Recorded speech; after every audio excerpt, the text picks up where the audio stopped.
All right, all right, all right. Welcome, you loyal listeners, to another episode of Agency Intelligence Podcast, where I give you a real agent inside a real agency, giving you the real agency intelligence and not the artificial that they try to make you believe out there. This is Cass, and today I brought a jewel. I brought Mr. One and Only Cameron Pechia, is what I call him. Probably saying it wrong, but it's Cass, and he says Cass. However you say it, more people talk to me that way, so I just want to give it to him. Cameron, how are you doing from the great state of Washington? What up, Cass? I'm doing so good, man. I'm pumped to be on here. And Peachy is the pronunciation, but you know what? It's all good. We'll roll with whatever. And you tell me that all the time, and I forget. The next damn time we do this, I just want to say Pechia. It just sounds Pechia because I'm an ignorant American, right? That's what it is, you know? And you know what? It might actually be that. My folks told me that it was Peachy, and my dad's like, I think it was a mafia thing. We dropped a couple letters off and changed our name, you know? So I'm like, cool, let's go. That's some good history. I'm with that, Dad. Yeah, that's right. That's right. You know, it is what it is. That's what I tell him. It is what it is, Dad. We come over. We used to be in the East Coast. Now we're in the West Coast. You know, we had to move the mob. Right. So, anyways, no. Dumb shit. Cameron, I brought you on because of a legitimate reason. I brought you on because my loyal listeners heard me talk about this a little bit. I really want to always introduce agents. So if everybody knows that you now, I don't know when you're listening to this, today it is March 14th, and it is at 12:32 Central Standard Time, 10:32 PST. And what we're doing is I am having a discussion on agency intelligence. And what agency intelligence is those agents, if you're new loyal listeners, it's those who are in an agency or run an agency. And we talk about the agency intelligence as opposed to the agent's influence, is where we have conversations with people that may be inside the industry, but they're not inside an agency. So here, going on our 10th year of this, just want to be clear with that. And you also notice some differences that I don't ask the questions that I used to ask all the time anymore. I've already got, not a lot, but a couple emails from someone telling me, why aren't you asking the questions anymore? That's the first 10 years. We got to change things eventually. And to right now, why I brought Cameron on, though, for you loyal listeners, is Cameron is an elite agent. He's a champion inside the mastermind. But of the agents in the mastermind, he's committed to the mastermind. He comes to the meetings all the time. And then other agents are always trying to ask him, and I'm being serious, how to get like him, because his growth is pretty substantial. It wasn't easy for Cameron. And I want you guys to hear that story so that you guys can know he is really successful right now. And Cameron's mind, he could probably is probably hard on himself and doesn't realize how successful he is. But that's what we all do as business owners, right? That's what keeps us going. Cameron, welcome to the podcast, my friend. I'm pumped to be here. And you're right. I'm the hardest critic on myself. And I do stay humble, but I look at the stats and statistics. In fact, I was visiting with Miles, and this is a known, published stat, is what is it? Less than 10% of independent, or let's just say insurance agencies, are less than 1.5 million in revenue. And that blew my mind. Absolutely blew my mind. I'm because of my mind getting into this industry at the ripe young age of 20, I'm thinking the sky's the limit. The world is your oyster, all that kind of stuff, which it truly is, though. I mean, this is the best industry ever: residual income, relationship-based business, all the things that we get to do and be creative in. And so I'm like, oh my gosh, I'm trying to get to 5 million or 10 million in revenue and 20 million, hit those benchmarks, which is doable, right? But then you start to encounter challenges, and which has led me to find you in the Agency Intelligence Mastermind group, because I saw the people in there, which are friends of mine and associates and people I wanted to be friends with. And it's go where they are, because I feel like you've got a lot of that top 10% in the group. So I appreciate you putting it together, giving a platform where people can be real, which people are, and can share. So that's why I'm on here. Hopefully we can help some people. Bogus said it best. He said, Jason, the reason why we're so unique is we're actually a community. And I know it's hard to see that sometimes. We know, oh, that's my community, or I love Corvettes, right? This is my community of people who love Corvettes, right? And I don't like Corvettes, just for the loyal listeners, just using that as an example. But that's kind of how we use that, is that's our community, and that's our people. And it's really crazy because I like it, because after being together for so long, somebody can say something that I would be like, whoa, I would never do that in my agency. But I don't listen to it that way. I go, well, wait a minute, I wouldn't do that in my agency, but he's saying that, or she's saying that. Hold on just a minute, let me listen to this, right? And sometimes maybe that's short-sighted of me. I hear other agents in the industry, and I'm just like, whatever. I'm not going to listen to that, And maybe that's wrong or right. It isn't. But it's about that community of people we trust, as you said. and it's really great. Cameron, how long have you been in business? Me personally, or the agency? Yeah. No, how long has the agency been in business? So the agency and the firm where I am now a partner of and owner of has been around since, I want to say, 2000. It incorporated. And it, relatively small. It was a bunch of agents that got together that shared expenses like a lot. I feel like they're the common story. You know what I mean? Mm-hmm. And then I came along in 2010 and then became an owner a few years later, bought out a partner. We retired out of a few of the other partners. So there's only 3 of us left now. So. Okay. And I'm their perpetuation. I think that was the intent coming in because they're, 60s and late 50s. So I'm setting it up to kind of perpetuate and move forward. And I've off and on, wanted to do the scratch thing and do this and do that. And instead, I'm like, no, let's work together, figure out the partnership. There's benefits, pros, cons, like anything. And then I think the pros outweigh the cons in a partnership, in my opinion. I know a lot of people are against partnerships. I agree. And you know what? I didn't really choose this partnership, so it's a little bit more unique where some get to choose their partner, like a marriage. I was kind of like not forced into it because I had options. Right. But if this is what you want, this is what you're getting. This is what I did. And so, like anything, you grow, you learn. Me as an individual, I grew tremendously and learned. I was like a squirrel. Quick, go fast. Why aren't we going faster? Why aren't we doing this? And that presents opportunity and a ton of opportunities, but it creates a ton of obstacles, challenges, exposes a lot of cracks in your organization. So.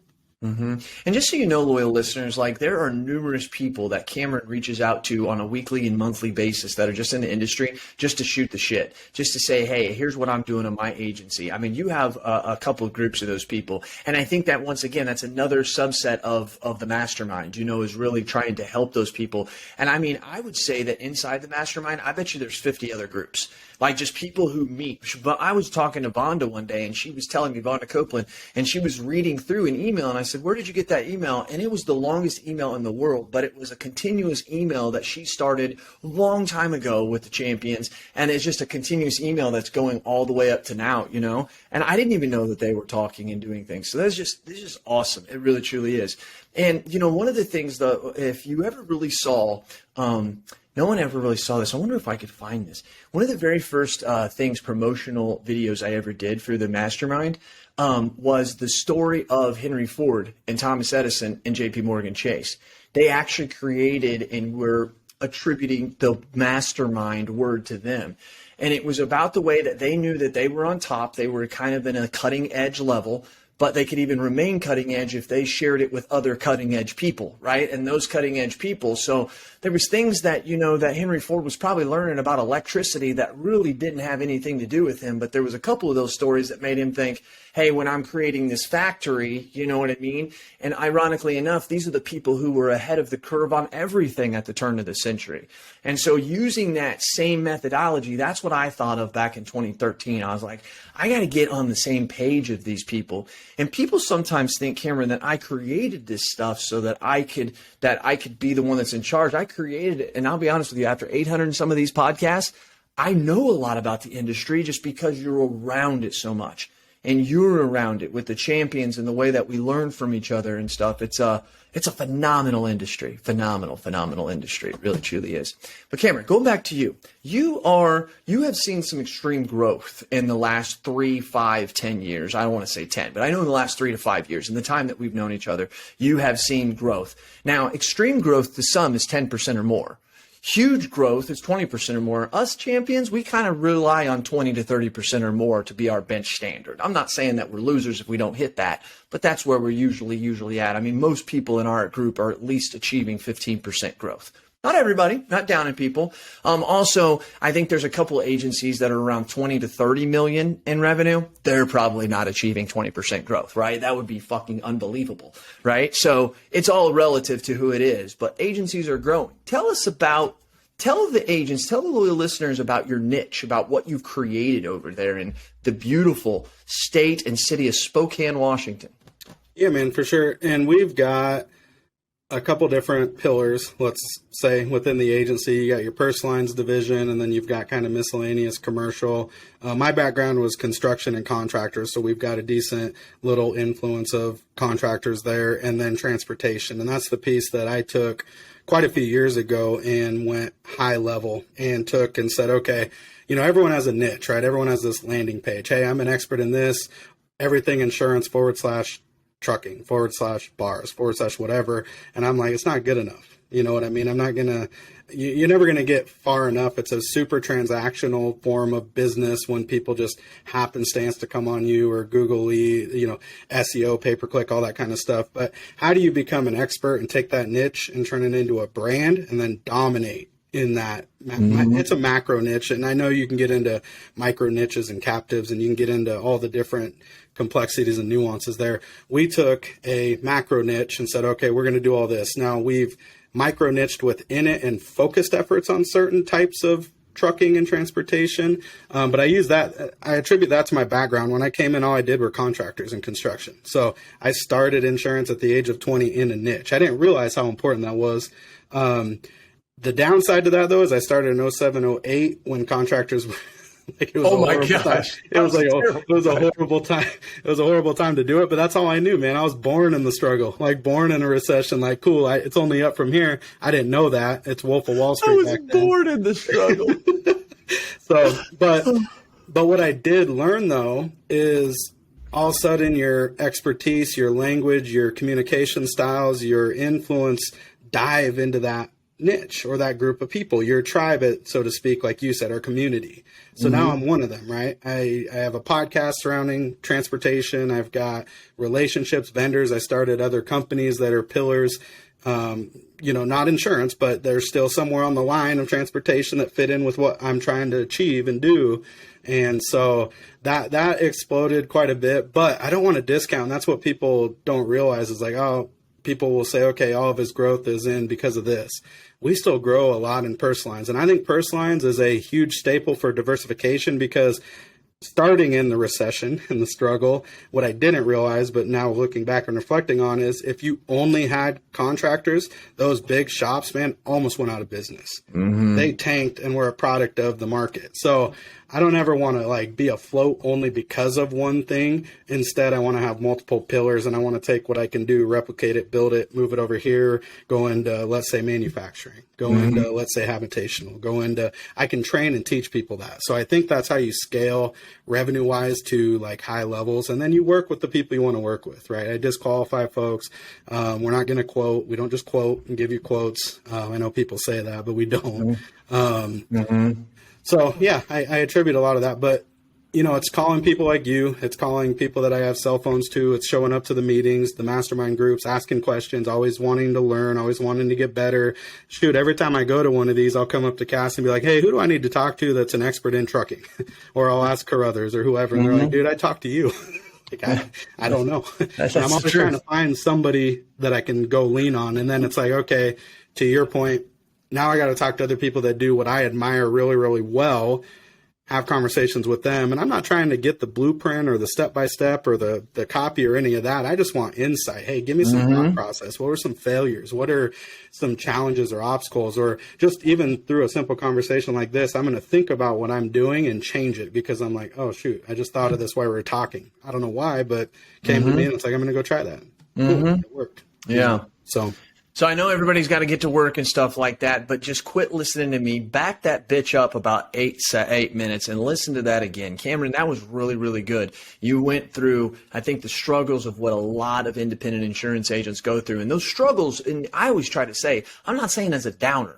Like struggles, that's how we win, right? That's how we learn, and stuff like that. But I love how you said it. You also talked about something that I think a lot of people could take away from something that you talked about not being floating on one thing, having many different avenues, right? Many different ways that you're getting it. My father-in-law at one time told me, he said, you always want to make sure, he would hold out his hand, right? And he would say, your palm is a lake, and you want to have as many things flowing into that lake as possible.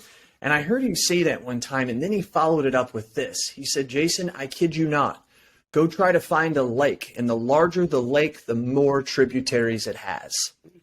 And I thought to myself, son of a bitch, that's true, right? And sometimes that's why I have VI and AI and these different things. And you do too. You have these side hustles and these things, and then also hustles inside of our own business, you know?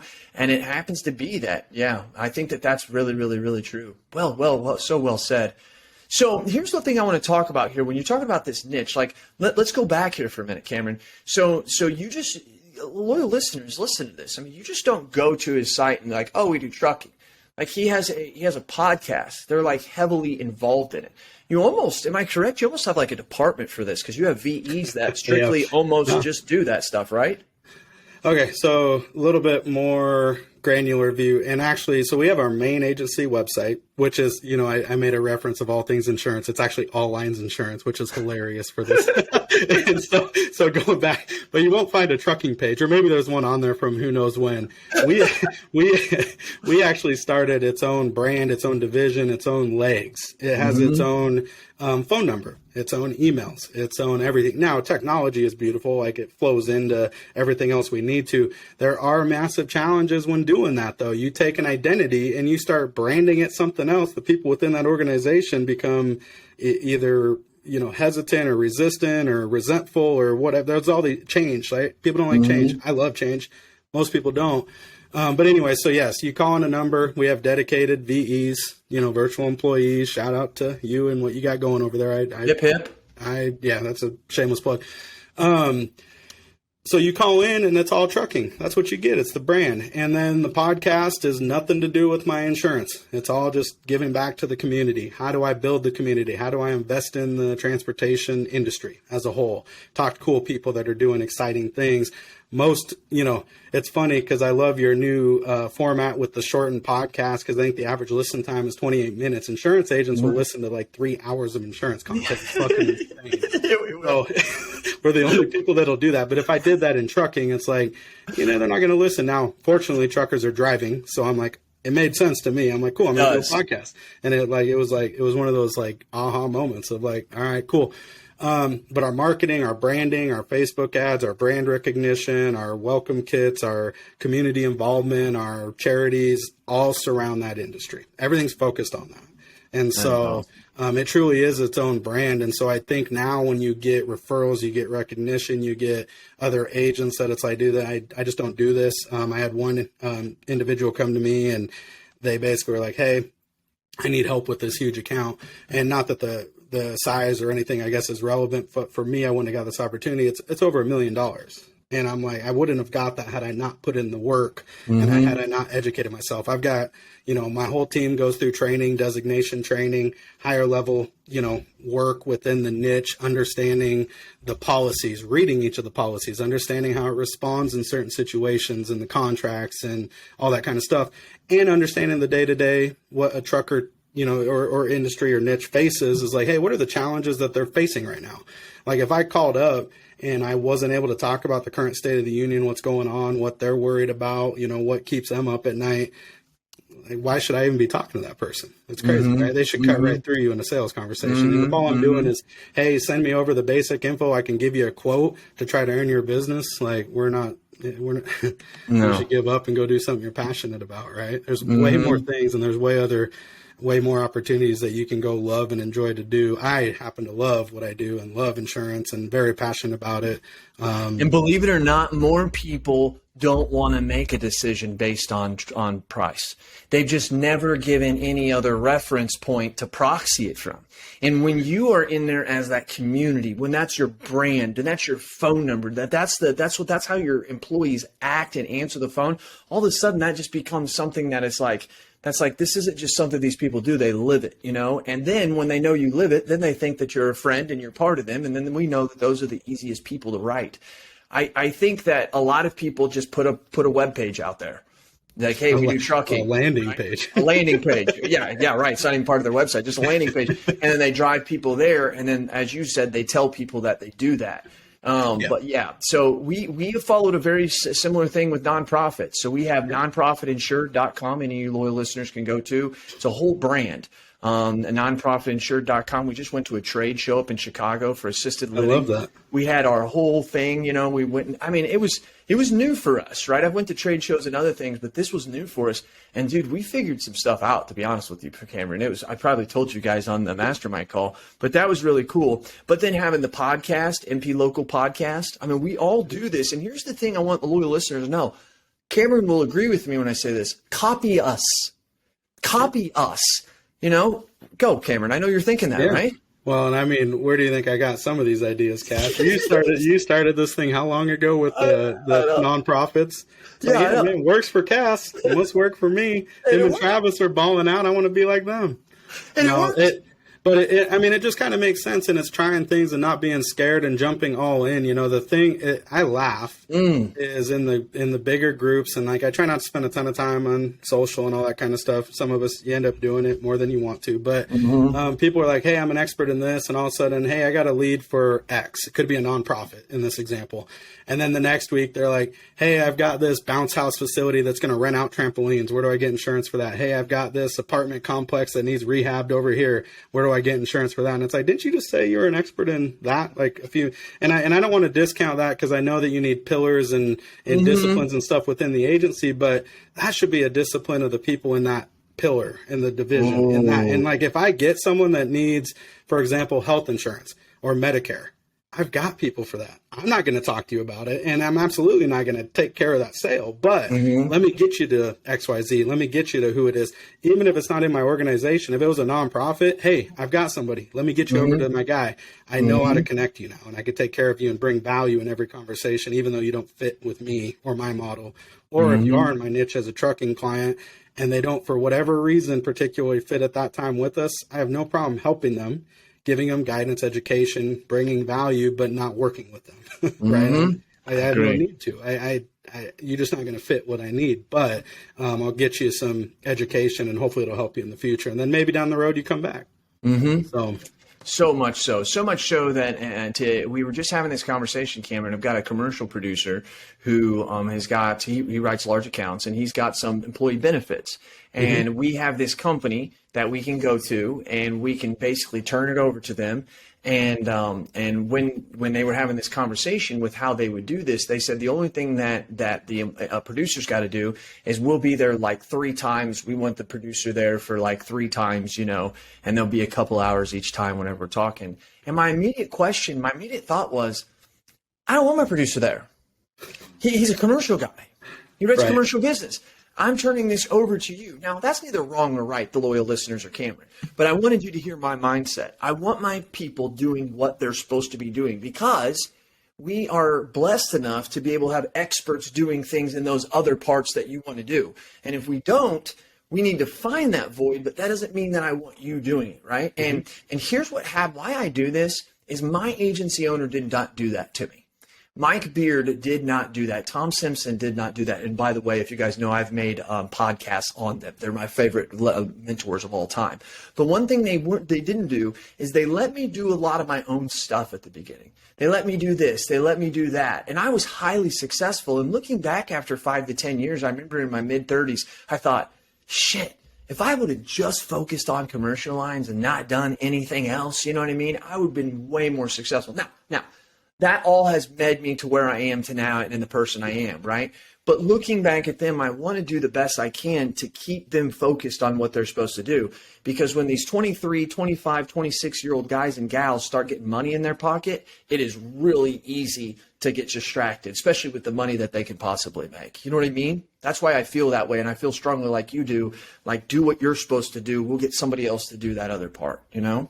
Agreed. And on a deeper level, which is tough to see at a young age or new into the industry, at least for me, because I was 20, turning 21. Imagine going through your early 20s in this job. It was amazing. But out of ignorance, I didn't get education, or I did, and I did in a roundabout way, because all I focused on was contractors, construction, and actually I got into transportation at that time. That's all I talked to. So that I understood the contracts, the language, the endorsements, the stuff I was supposed to sell. But I didn't educate myself like I needed to. I didn't read every policy, every contract, everything to properly advise them on like a very high level. like what you do really today, separate myself, like what you which we do today, and I train all my people in that. I do think early on, I would say I think it's a benefit to try different things because you don't know what you don't like and what you thrive in. Good comeback. A lot of people, hey, go get your money, whatever. But a lot of people jump into certain niches, trucking and that kind of stuff because of the premium. They think there's so much money in it. I'm going to go do that. I can make a lot of money very quickly. Might be true, might not, but it's like if you hate that and you hate the service work and you hate the transact, like there's a lot that comes with certain things. And then if you really mess up on something and you cost someone millions of dollars because you were too lazy to read or understand what the contract was, like that's a big mess up, man. There's no amount of money worth that, right? That's true. A ton of stress, E&O, going to court, causing someone their livelihood, like you, that's a big deal, man. So I take it serious. We really do. Education's huge for us. And so, I would say find what you like to do, find what you're passionate about, have like a tied interest somehow, whether your grandpa used to do it, your family did it, it was a prior career, something you aspired to try to do via aviation or whatever. Like go do something you want to do, that you want to help people at, not just make some money. I learned that a long time ago. Don't look at people or chase money, like help people, just like actually be genuine and try to help them. The more you help, Jim Rohn, right? The more people you help and influence, the more that it comes back to you. And that's so right. true. Sometimes we get mad at people. I used to do this when I was younger, not mad at people, but you have an agent who would leave and then go to the company side. And you would think to yourself, boy, they just must have not been able to sell. Like who would do that? Well, as you just said, sometimes people, that just wasn't the grind, doing the grind that they had to do. They only wanted to make 90 grand. And I'm going to tell you what, you don't get paid enough to do the job I do and make 90 grand, right? And I think everybody on this thing would listen. We need a lot more money for what we do. But if this person, they're going to go on the company side and they're going to make 110 with a company car and health insurance, and they're going to know what their schedule is every day. It took me a while to realize not everybody's me, right? And that's okay that they're like that. But I love what you said. That's why I'm saying it, to tie onto what you said. It's okay that maybe you don't find the enjoyment of your job, but man, you make a lot of money. I promise you, by some point in time in your life, you're going to realize, shit, I'd rather just be happy than the money. And I think that's great advice you just gave right there, Cameron. Cameron, trying to stay true. We've been at it 27 minutes, and the average listener, according to Mr. Podcast Guy over here, is 28 minutes. Except insurance agents, isn't your demographic? No, it's true, though. It's true. Oh, no, it's true. But wrapping up, though, anything, man, Cameron, this has been great. I'll be honest with you. I didn't realize we've been on for almost 30 damn minutes. Anything you want to say that kind of capitalizes on what you've said, or anybody out there listening, as we wrap up? I mean, really just kind of recap, I guess, is like educate yourself, be passionate about what you want to do, truly come from a place of wanting to educate and help people. Right. And that should be your whole mission and brand and image. And then don't say you're an expert in something when you aren't. If you didn't read a policy and you don't truly understand contracts, and you don't truly understand, like there's people in the mastermind that about, I know about, that it's like, they've read every policy, they understand the contract language, they've got all the backing. And when they speak, it's like, they know what they're talking about. And insurance is tough, guys. Look, it's so gray. It's maybe, hey, am I covered for this? Maybe. You know what? I don't know, but I know I can read this and I can tell you from my experience, like, here's what I think. But just to be safe, we're going to turn that in, talk to an adjuster, and we're going to fight that thing together. But I can't tell you it's covered. That's right. It could be the most straightforward claim. You're like, maybe. I don't know. Because I've been learning, expensive lessons. It's like, oh, yeah, no, you're covered. And then they're not. Guess what? You just hooked your E&O on the frickin' line. Fortunately, we haven't had anything happen from that. But like, you get scares in the training and the education. Oh, yeah. And it's like, and then I guess to quickly touch on that, make sure you have adequate E&O and make sure you understand your E&O. People that have like 1 million, 2 million limits. Okay, it might be fine. Maybe you got a ton of personal lines and no exposure and that kind of stuff. But man, you start getting into something like nonprofit and these specializations with manufacturing or middle market and that kind of stuff. You probably need 10 million or more in coverage. I mean, I don't know. You got to figure it out. But that'd be something I just don't cheap out on that. It's so funny how insurance agents are so cheap when they're trying to sell something that is so valuable. And then when they're in the boat, they're like, well, how expensive is it? Oh, yeah. It's like, yeah, I can't tell you. I'd say probably 2 or 3 times a tax season I hear an agent talk about, well, I'm using TurboTax. Does anybody else have any other software? And I'm like, are you really serious what you're saying right now? I mean, and then not only that, like of all the things in the world that you would want to do on your own, The thing that changes a million times every time a legislator writes a new law, which is taxes, that's the one thing that you for sure need. I mean, you really can buy your own insurance on progressive.com, and you might be okay, right? But dude, doing your own taxes? No, you're not okay. And you never want Uncle Sam to ever come in and say, you didn't pay me something right. That's the only dude I'm scared of in this world, right? Well, my dad. Well, yeah, you know what I mean? Yeah, it should be. But different. But yeah. So no, that's about it, Cass. I just want to thank you. I mean, what you're doing is phenomenal. I appreciate everything, the impact you made, and I wish I would have found you back in 2013 when you launched. And I didn't have to wait until whenever I found and stumbled upon the group. But the group, yeah, they are great. They are great. We're going to bring more of them on. Cameron, I appreciate you. You are somebody that we look up to in the industry. I probably give more leads probably to anybody in the industry than you, because when they hear trucking, you go to Washington. And I also want to talk to you. I'm going to go ahead and wrap this up, but we insure, because we do nonprofits, right? Mm-hmm. We insure, I was just thinking of this, we insure the National Association of Christian Truckers. Mm. We insure their place is right out here on the interstate, and they got referred to us because nonprofits, and so we wrote it. I'm thinking we need to get together on that. I mean, there's probably benefit in a podcast opportunity and exposure they need. You know, I bet their mission's good. Yeah, and I mean, we don't write it, and if they're underinsured or wrongfully insured, I want them to get them right. And I'm not going to jump in the damn trucking business for that reason, you know. So let's talk about that, Cameron. Don't let that skip my mind in the next week, okay? Because I'll put the connection right into you. We have a great relationship with them. But yeah, so yeah, I just thought of that. That's cool. Anyways, hey, all you loyal listeners, thank you very much for what you do. And you know that I do what I do because I do it for you. Tell me your thoughts and tell me your ideas, and I'm going to tell the world what you have to say. This has been Cass, and he is Pechia, and we are out.